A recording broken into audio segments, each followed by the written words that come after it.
Hi everyone, I am Venerable Dr. Ratneshwar Chakma. Welcome my YouTube channel. I am here again to talk about the Piliyapati Sutta.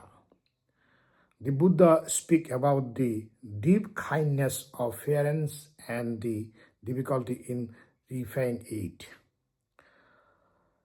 Thus I have heard at one time the Buddha dwell at the Sravasti in the Jata group, in the garden of the benefactor of orphans and solitary, together with a gathering of great bhikshus, 1250 in all, and with all of the bodhisattvas, 38,000 in all.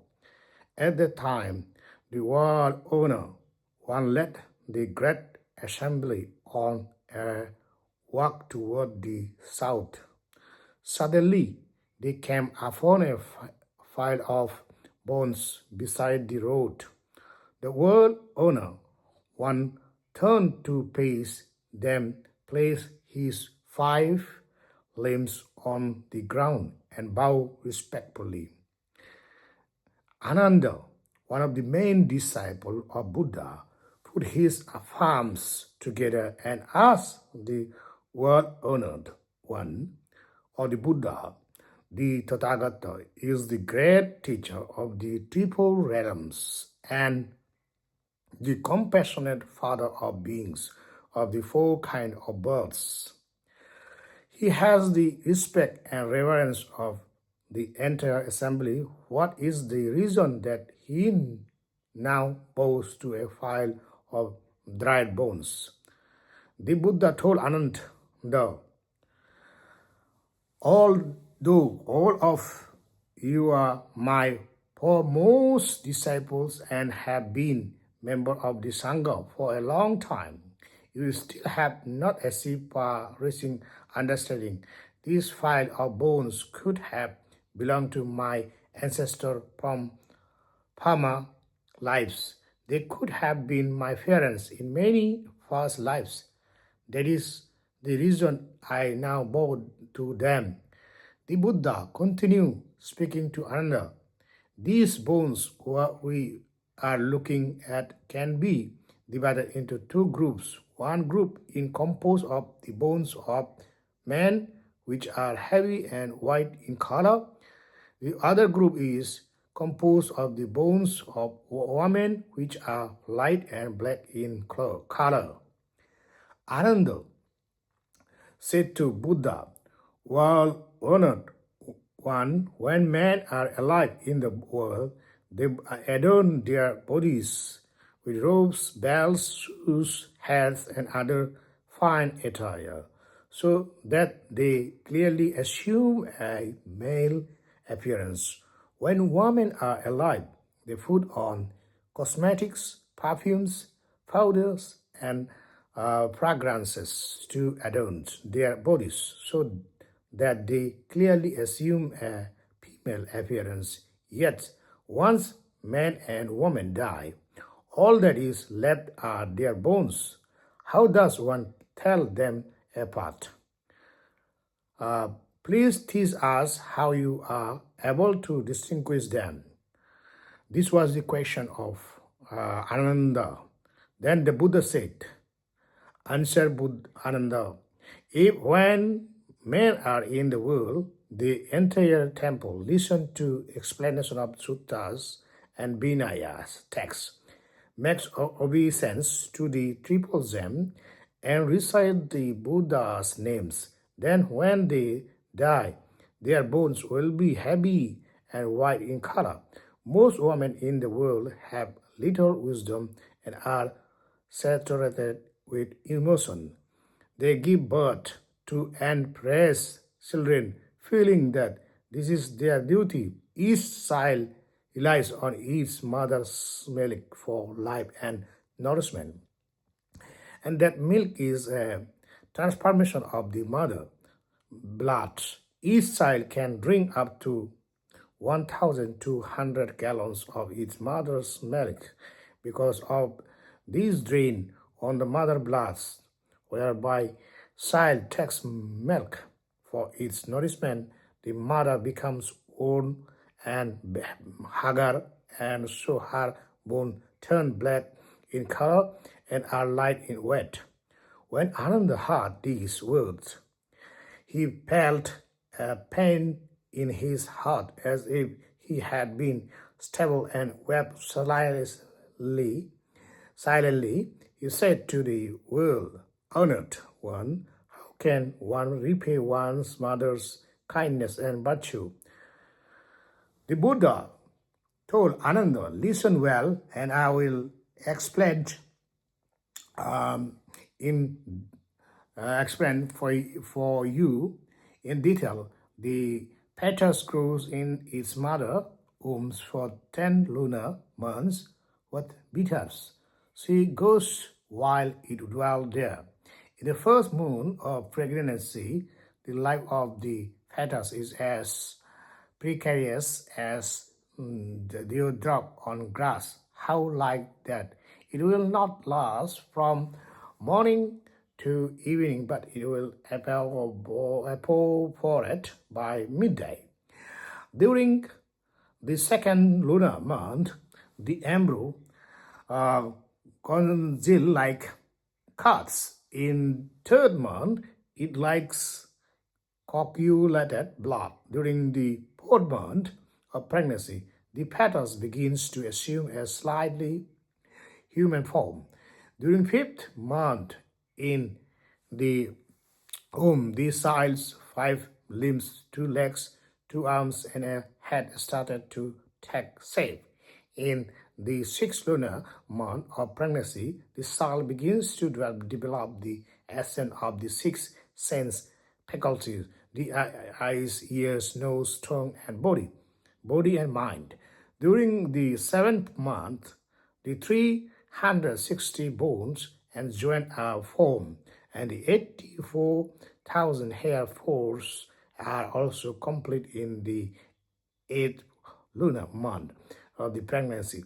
The intellectual and the 9 apparatus are formed by the 9 months fetus has learned to assimilate the different nutrients of the blood.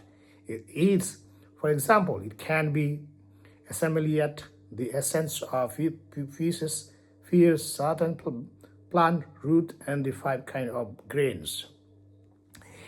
Inside the mother's body, the solid internal organs used for storing hang downward, while the hollow internal organs used for processing spiral upward. This can be likened to 3 mountains which arise from the face of the earth. We can call these mountains Mount Samaru, Karma Mountain, and Blood Mountain. These analogous mountains come together and form a single range in a pattern of upwards peaks and downwards valleys. So too, the congregation of the mother's blood from her internal organ forms a single substance which becomes the child blood. During the 10 months of pregnancy, the body of the fetus is completed and ready to be born.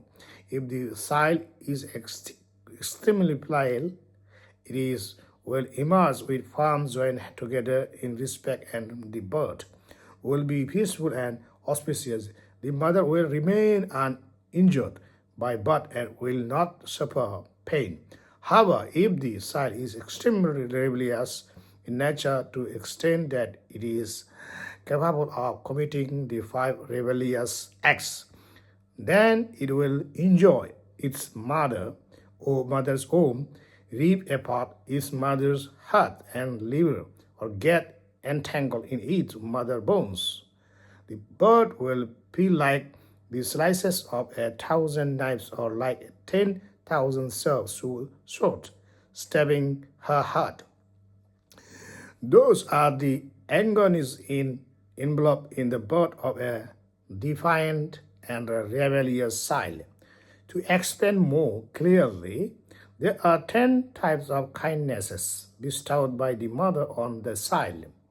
The first is the kindness of providing protection and care while the child is in the womb. The second is the kindness of bearing suffering during the birth. The third is the kindness of forgetting all the pains once the child has been born. The fourth kindness of mother is the kindness of eating bitter herself and saving the sweet for the child. The fifth is the kindness of moving the child to dry place and lying in the wet herself. The sixth kindness of a mother is the kindness of suckling the child at her breast, nourishing and bringing up the child. The seventh kindness is the of washing away the unclean full messes. The Pilai Pitai Sutta, as spoken by the Buddha, it was for the mother kindness for her child. One should know how mother go through during her 10-month pregnancy. So mother go through so many kind of difficulties. This was the conversation of Buddha and the Ananda Bhikkhu. Once one in the Jetavana group, Buddha was reciting with thousands monks. At that time, Buddha was respecting the bones of his ancestors, parents. Then Ananda asks, why you are respecting or bowing down these bones? Then Buddha said, these were my ancestor parents' bone, so I am bowing down or paying my respect. Then Ananda asked, Father, why? How you know this? Then Buddha say in the detailed Pilaipita Suttas. So you should respect as much as you can to your parents, to your elders. And also in the Karaniya Metta Sutra, Mangala Sutra, you can find out that Buddha mentions, what is the highest blessing. Then he also mentioned, taking care of parents, one of the highest blessing.